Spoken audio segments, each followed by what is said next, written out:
Take the beat to the street.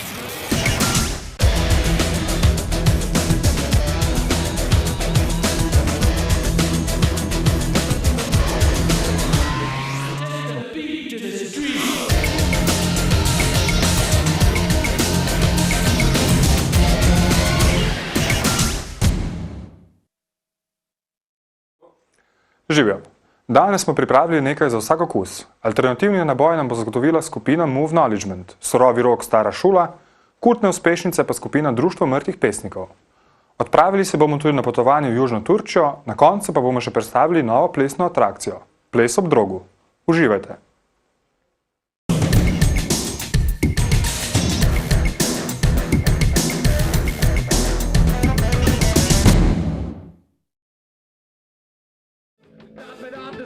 Move Knowledgement so nastali konec 90-ih v Novem mestu. Zasedba, ki se je prvih nekaj let precej spreminjala in se glasba udejanjala v bolj funkovskih vodah, se je ustalila leta 2007 s tršim in bolj eksperimentalnim zvokom. Svojo glasbeno odisejado uspešno nadaljujejo, čeprav so tudi spomini na začetki prijetne narave. V bistvu, mislim, da Lokal Patriot je bil naš drugi koncert, ko smo ga imeli, v bistvu sploh kot Move Knowledgement. In sicer smo obstajali že predtem, smo vadili, smo igrali, neke male stvari smo probavali, ampak ta je bil pač prvi tak, recimo, da smo se malo resneje predstavili širši publiki. In takrat v bistvu ni bilo toliko dogajanja in toliko bendov in je bilo avtomatsko zanimivo, se mi zdi, pač za eno širšo publiko prideti na neko zadevo. Tako da simpatično je bilo na nek način. Avtomatsko si imel kar velik support okolja in tako, no. Pač jaz imam lepe spomine na takrat. Spremenil se je seveda tudi njihov zvok, od tistih bolj melodičnih začetkov do današnjih trših ritmov. Na nek način je drug bend, no, kakor je bil pač takrat. Valjda jedro članov smo še zmeraj isti, ampak od takrat smo kar dolgo glasbeno pot prepotovali. Ne? Se pravi, takrat smo bili pod enimi glasbenimi vplivi, danes smo pač, bi rekel, čist pod drugimi. In ta tranzicija je trajala 15 let. Ne? Se pravi, absolutno nas ne zanima zdaj več isto igrati, niti ne razmišljamo o glasbi isto, kot smo takrat. Vsi člani benda imajo tudi ostale aktivnosti, naj bo v glasbi ali drugje, kjer so tudi že pustili svoj pečat. Move Knowledgement je za vse nas, se mi zdi, pač prva taka resna glasbena izkušnja, ki smo jo imeli in v bistvu nas to še vedno druži skupaj. Ne? Se pravi, karkoli smo ostalega počeli, je Move Knowledgement tisto neko lepilo, ki nas ohranja skupaj. In ko je začetek v bistvu vseh naših karier. Valjda iz tega so bili potem odvodi in Slej, ki je lahko realiziral ful enih svojih idej, Miha Šajina, pač Evoke in druge elektronske projekte je svoje solo stvari, Vejnce je bolj slikarstvo po svetu, David je lučkar postal vmes, ne, ampak na nek način je pa pač Move Knowledgement ta konstanta čez 15 let. Ne. Pred dobrim letom so izdali svoj zadnji, že 5. studijski album Si. Je, v bistvu, potem, ko smo prejšnji album Pump Down izdali, mislim, da smo začeli malo delati na daljših komadih. Enostavno na koncertih nam je sedlo mogoče imeti en ponavljajoč se riff in ga dolgo časa vleči in ustvariti neke vrste trans. In z novo plato smo imeli več tega v mislih. Drugo je pa tudi, da se pravi pač mogoče nek crowd rock vpliv in tako, ne. Po drugi strani pa tudi v bistvu snemali smo v studiu Metro in smo imeli kar nekaj časa na razpolago, veliko inštrumentov, infraštrkarije in smo prvič imeli proste roke, da smo res lahko dodajali layerje različnih inštrumentov, ker naenkrat so se back vokali, klavir in druge stvari pač znašle na plati, ki jih mogoče drugače, če bi pod drugimi pogoji ne bi dali not. Tako da v bistvu se mi zdi malo zrelejša plata iz tega vidika produkcijsko. V studiu pa so si fantje tokrat resnično dali duška.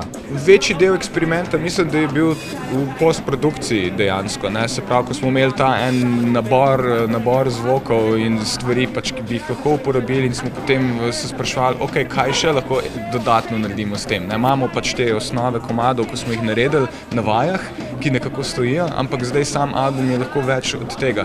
In nismo dejansko vedeli, kakšnemu cilju gremo, ko smo pač zadevo delali, ampak nekako smo zadovoljni z rezultatom. No, komadi mislim, da so boljši, kot smo si jih predstavljali v štartu. Zaradi dolžine komadov na novem albumu so njihove najnovejše stvari radiju precej neprijazne. To pa je res, nimamo pa nekega singla gor, ko bi lahko rekel, to je pa 3-minutni hitič, ki ga zavrtiš lahko na radiju, ampak dejansko tudi ko smo jih imeli, nas niso veliko vrteli po radiju, tako da to nikoli ni bil naš zdaj nek primarni cilj. Zato pa se na takšnih ali drugačnih odrih počutijo kot riba v vodi. Že od samega štata smo koncertni bend in naša publika, mislim, da je koncertna publika. To so ljudje, ki se radi spravijo ven iz svojega fleta, se podružijo in ki pač imajo radi to živo energijo in to mislim, da je stvar, v kateri smo dobri. Vmes smo se naučili, sicer mislim, vsaj jaz mislim, da smo se naučili plate delati, ampak še zmeraj je poanta v acknowledgementu live doživetje. Antoko je širši javnosti seveda znan tudi kot samostojni izvajalec, ker s svojimi sporočilnimi besedili ustvarja svojstven zapis časa in prostora. Pa pri acknowledgement si na nek način ne jemljem za nalogo, da bi mogel zdaj razlagati zadeve ali pa kakorkoli na nek racionalen način zdaj pač procesirati, kaj se dogaja v družbi in tako, ampak se mi zdi pa, kot da je muzika dosti surova, da ko delam tekste na njo nekako spontano pridejo te zadeve ven iz mene, se pravi ne na ta nek premišljen, racionalen način, ampak dosti bolj emocionalen, no? In acknowledgement mi je super platforma za to početi.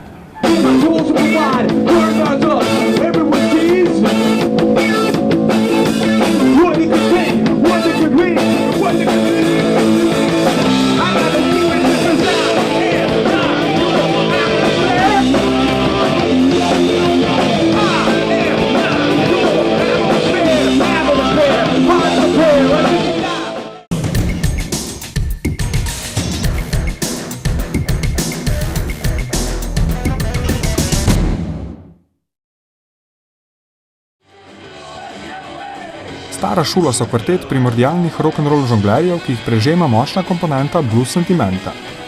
Band iz Dolenjskih Toplic, ki se lahko pohvali tudi že z 2 lastnima albuma in avtorskimi komadi. Pravijo, da igrajo rock'n'roll tako, kot ga čutijo oziroma takšnega, kot mislijo, da bi moral biti. Ja, v bistvu tisto poletje nekako smo se prvič nekako dobili in smo rekli, da bi probali navežbati par komadov za jam session, tradicionalni v Kevdru v Dolenjskih Toplicah. In takrat je bil v bistvu, takrat smo prvič prišli pod spotlight, nekako mi štirje, ki smo se ujeli.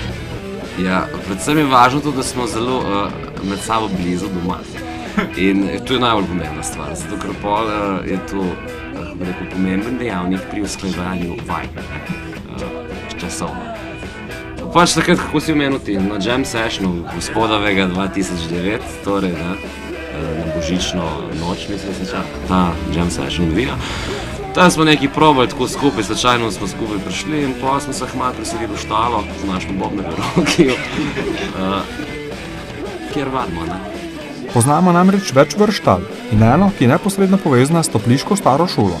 Štala je, kot bi rekel, ja, to je objekt, skrivni objekt, ker v bistvu noben ne sme noter, pa noben ne sme ven. Ampak vabljeni bo vsi. Ja, vabljeni so pa vsi. To je nekako naš prostor za vaje. Dejansko je preurejen bivši hlev in pač tam se dogajajo vsa muziciranja. To je prostor, ki ima vaj, prostor, ki ima dušo in hvala Kurcu, hvala nebu in hvala Roki tudi, da je omogočil ta njegov let za ta namen, ki ga ima. Zato, ker meni je pomemben nam je vsem, da prostor ima neko dušo, kjer se ta neka muzika izvaja oziroma da pridejo te ideje same od sebe, ko se poberajo iz ta pravih sten v prostoru. Zdaj, če ta prostor ne oddaja nekih takih občutkov, je tudi težko delati muziko v takih prostorih, ki so sterilni. To pa ni sterilen prostor. Nedavno so izdali tudi svoj drugi CD s naslovom Rojeni v Jugoslaviji. Lahko povem, da je to izdelek, ki izgleda tako, spet nova vizitka, dokument časa. Rojeni v Jugoslaviji, naslov s tem namenom brez neke jugonostalgije, ampak bolj s poudarkom, kje smo mi rojeni takrat zdaj. Torej, kaj delamo, kaj počnemo, k čemu stremimo in kaj bi radi počeli v življenju, da bi bili zadovoljni in samosmeli in kakšne težave tare. Tako nekako osebno izpovedno, ampak z neko noto prepoplavljene jugonostalgije. Dali ste nam vse, zdaj pa smo, kjer smo in se borimo tudi vse. Tudi v zvoku benda je slišati napredek od njihovega prvenca Dirty 13, ki so ga izdali leta 2013. Ja, predvsem nas razlikuje po tem, da je ta CD v glavnem v slovenščini. In nekako tukaj... Drugačne barve, kot barve, Ja, to bolj je bel. sigurno. Teksti so, ja, več je tekstov v slovenščini. Pač z nastanega razloga, ker mislim, da se ljudje lažje poistovetijo s slovenskimi teksti in da se najde noter pač na tem prostoru, kjer smo. Mislim, da je to poanta. Mogoče je tudi bolj garažen izdelek. Spet smo ga snemali v zdaj že bivšem placu pri Marjanu Perniju, Zarnjem, tam je Arni, ki je naš, kako bi rekel, topliški soundcheck master, ki je snemal prvi album. Kot se za rockerja spodobi, svoj pravi obraz fantje pokažejo prav na odru. Nekako najdemo se kar na odru pa manj tudi najbolj zvonimo, pridemo dejansko do izraza. In tako da v bistvu, če kupite CD, ne, je v bistvu tudi živo posnet, živo odigran, tako da... Ja, tu je dejanski faktor, kako je s tem CD-jem. Ja, v bistvu ves inštrumentalen del je posnet v živo, vokal je sicer kasneje nasnet, takrat v tistem času, ko je inštrumentalni del posnet, še nismo imeli tekstualnega dela in smo nekako s temi čustvenimi izlivi prišli do teh prigaranih besedil, ki pač naj bi imeli nek pomen za tem glasbenim delom. Tudi rockerske bende z avtorsko glasbo pri nas je vedno težje najti. Bende stare šole, torej. Po mojih je dovolj, po vseh štalah, mogoče niso tako prisotni v medijih, mogoče niti nimajo želje, mogoče so si sami sebi zadosti, tako, ampak mislim, da ta rock'n'roll drža oziroma neka punk iniciativa ostaja in to je pač neizbežno.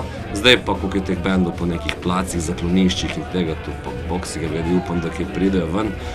Mogoče delajo samo za sebe, mogoče snemajo samo za sebe, mogoče mi to pač, kako bi rekel, mogoče še iščejo to svojo nišo, kjer bi komu nekaj predstavili oziroma da srečajo sami svojega boga.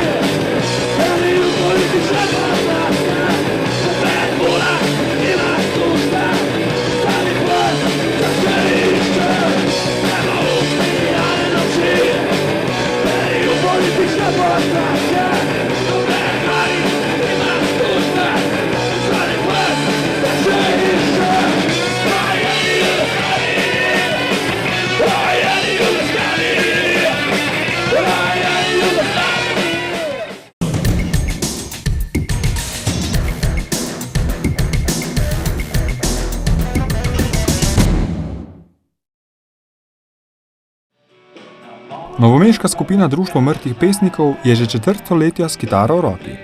Kdor toliko časa zdrži na naši glasbeni sceni z avtorsko slovensko glasbo, nekaj zagotovo počne prav. Svoj jubilej so obeležili s posebnima in razprodanima koncertoma v kulturnem centru Janeza Trdine. Koncert, ki je trajal slabe 3 ure, je bil resnično presek njihovega 25-letnega ustvarjanja. Popolnoma neutrujen na sredini konc koncerta, ker zmeri pol včasih se zgodi, da že malo pojenijo energijo, klep je prišlo malo, tako da super. Ja, jaz mislim, da eden najboljših koncertov, verjetno najboljši koncert Društva mrtvih pesnikov. Izjemen odziv publike plus repertoar, ki je bil tako bogat od minimalističnih vložkov do godalnega orkestra. Tudi za nas je bila to izkušnja. Seveda se koncertni v kulturnih hramih povsem razlikujejo od tistih klubskih ali festivalskih. Ful težje kot recimo na Rokotožcu, čeprav je tam poseben izziv, ne? Ampak ja, klelele vse tukaj zanima res glasba, čeprav se tudi zabavajo z vami in plešajo in cel žur, ampak vseeno posvečeno je vse zvoku in zgodbi in čustvom in je drugač, pa domača publika itak. Na odru so se predstavili tudi številnimi gosti, med drugim tudi z godalnim orkestrom glasbene šole Marjana Kozine, za katerega so priredili nekaj svojih uspešnic. To smo si pa mi dali domačo nalogo, da 8 komadov priredimo za godalce. Naša glasba je taka, da slišimo, se pravi, violine v tej muziki. Smo pa mogli sami narediti te priredbe in mislim, da nam je uspelo. Tudi sicer so na odre po daljši odsotnosti priklicali marsikaterega novomeškega glasbenika. Ogromno jih je še manjkalo. Se pravi, en cela kupica gostov, ki nismo mogli niti spraviti na ta oder, ki so nas spremljali od prve plošče naprej, tako da smo z njimi poveselili zdaj v klubu. Ja, to je bil samo en izbor, no, pač za tokrat, za ta vikend, mogoče čez par let ali pa čez 1 leto spet še nekoliko drugače. Dejansko tukaj novomeška scena diha skupaj, glasbeniki si zelo veliko pomagamo. Tako da že če pogledate naš CD, vse gostujoče, kateri so gor, to so res vsi naši širši prijatelji tega resodika. Z vsem tem so fantje dokazali, da je slovenska avtorska glasba še vedno in. Zdi se mi, da mogoče prihaja spet neko obdobje slovenskih avtorskih bendov. Očitno so 25-letnice dober model. Bigfoot Mama je razprodala Stožice, mi dvakrat KC. Ne vem, upam, da se res obetajo boljši časi, ker mi imamo namreč še veliko zapovedati, tako da nas boste še poslušali. Glede na to, da so se v vsem tem obdobju tudi DMP-jevci že osebnostno precej spremenili, pa njihovi zgodni komadi zvenijo še vedno silo doživeto. Ne bom rekel, da je težko, recimo te sklade imamo v malem prstu in v bistvu jih ne rabimo niti vaditi. Je pa res, da nove stvari so mogoče malo bolj tehtne, besedila so bolj na nivoju, mogoče za dvakrat za premislek, da vidiš, kaj tek sploh pomeni. Tako da se poskušamo nekako letvico dvigniti malo više. Kljub uspehom so pred njimi že novi izzivi, saj imajo polno roka dela s prihajajočim projektom. Smo že nakazali na tej plošči, ki danes jo predstavljamo, 2 nova singla. Alan je največ spisal novega materijala, zato zadnjo leto se že s tem materialom ukvarjamo. 14 komadov si predstavil, se mi zdi izjemen material, no, lahko rečem. Zdaj ga aranžiramo, pripravljamo se na nov album. Ki bo šel predvidoma prihodnje leto. Komaj čakamo.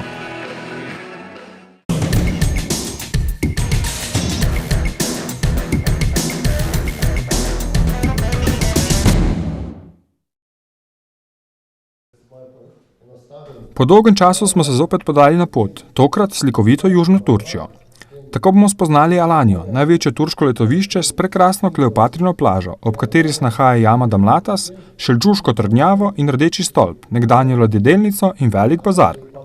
Obiskali bomo Pamukkale, bombažni grad, kjer se v bližini nahajajo zdravilne blatne kopeli, Side in reko Manavgat s slapovi ter Aspendo z najlepšim mantričnim gledališčem na svetu.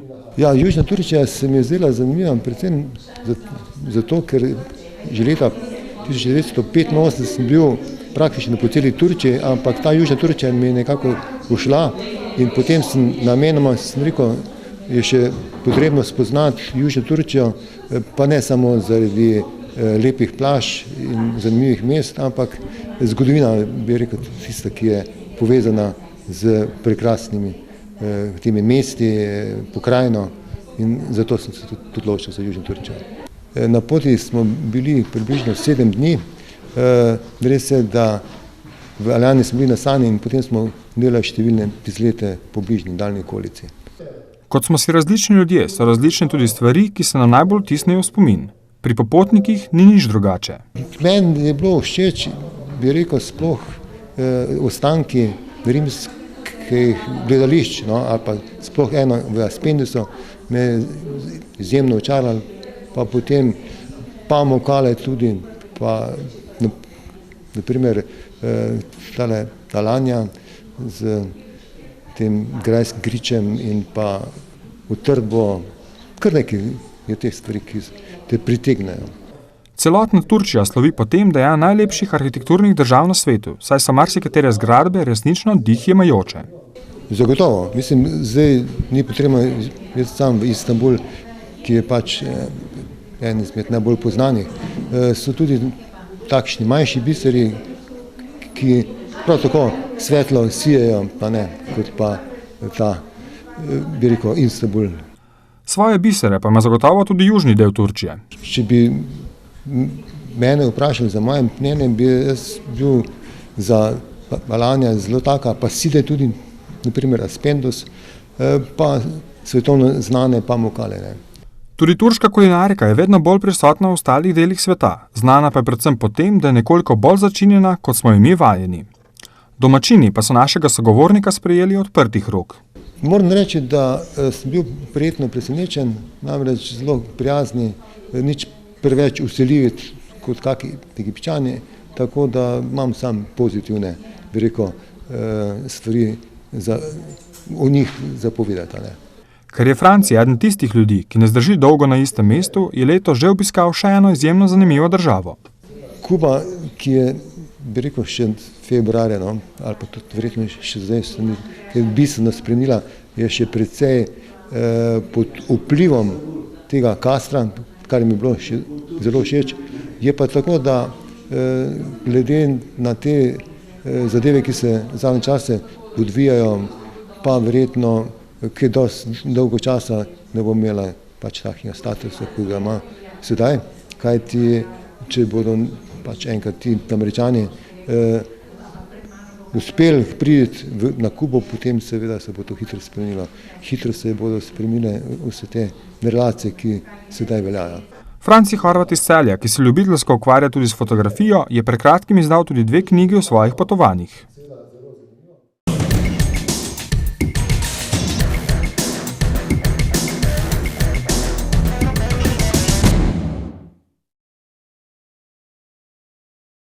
Rušimo tabuje in predstavljamo najnovejšo plesno atrakcijo pri nas. Čeprav v Ljubljani poznajo že kar nekaj let, v tujini pa še toliko dlje, je ples ob Drogu na velika vrata prišel tudi v dolenjsko prestolnico, natančneje v prostore plesnega studia Novo mesto. Odlična iztočnica za pogovor z mojstrico te plesne discipline. Ples na drogu ali pole dance je plesna vadba, ki vključuje gimnastične elemente na drogu in pa potem plesne povezave okrog droga, obrate, razne brce v zrak in podobno. Ja, ples na drogu je čisto navadna vadba za vsakogar. Brez kakršnekoli predsodkov o oblikah, velikosti, telesni teži. Kdorkoli želi malo poplesati, dvigati samozavest, se dobro počutiti, se zabavati, pride na vadbo plesa na drogu. Odziv deklet, željnih učenja plesa ob Drogu v dolenjski prestolnici, je presenetil še največje optimiste. V Novem mestu je bil zelo dober odziv in sicer kar naenkrat 4 skupine in plus to, da so še dekleta čakale. In sedaj bo Robi zrihtal nam še nove 3 droge, tako da bomo imeli še 3 prostore več vsako vadbo. 4 termine zapored, ja, je kar zalogajno, čeprav pri začetnicah niti ni tak problem. Mal bolj, ko delamo na moči vaje, potem za nadaljevalno skupine, pa malo težje tudi trening in cela sestava je drugačna.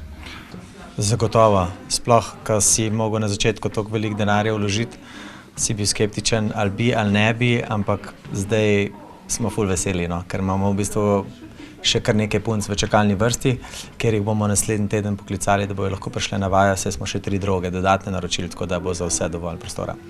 Ples ob Drogu je vadba, ki poteka tako horizontalno kot tudi vertikalno in se uvršča med intervalno vadbo, osnovano na moči celotnega telesa. Vsebuje plesne točke ter akrobatske kombinacije na statičnem in vrtljivem drogu. To je v bistvu bolj intenzivna vadba, ker delamo več ali manj skozi celo težo telesa. Tako da ogrevanje sicer tudi kardio, je mešanca kardio v bistvu intenzivne vadbe, tako da zelo dobro za tiste, ki želijo zgubljati kilograme. Kombinacija vadbe, ja. Dela celotno telo, velik poudarek je na ramah, na rokah, na nogah seveda, pa na trebušnih mišicah. V dobrem letu dni lahko plesalka pride od začetnice do mojstrice plesa ob Drogu pod pogojem, da zelo pridno trenira. Ja, so elementi in grejo po težavnosti iz osnovnega nivoja potem do nadaljevalnega in sicer osnovni nivo so tisti elementi, ki so več ali manj okrog droga, potem na naprednem nivoju so pa že elementi obračanja na glavo, na drogu povezave težjih elementov. Vendar je ples prilagojen tudi za predstavnike bolj grobega spola. Tudi moški se najdejo, ampak res je večina je žensk tistih, ki želijo izboljšati svoj seksi pil, mogoče kakšen dodaten gib, dvigan samozavest, lepšo hoditi v petkah in te stvari. Ja.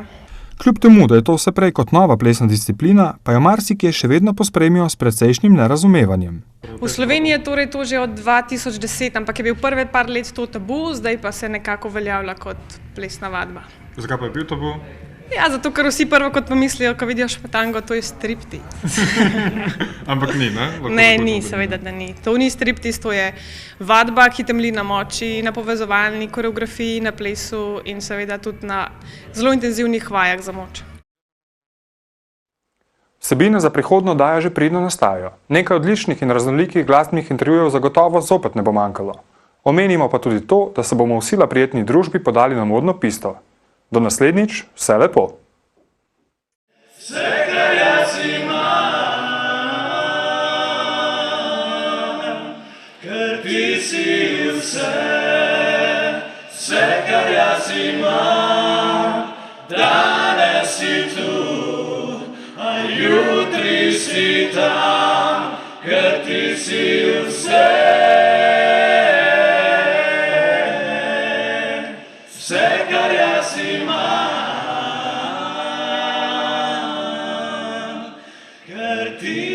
Dio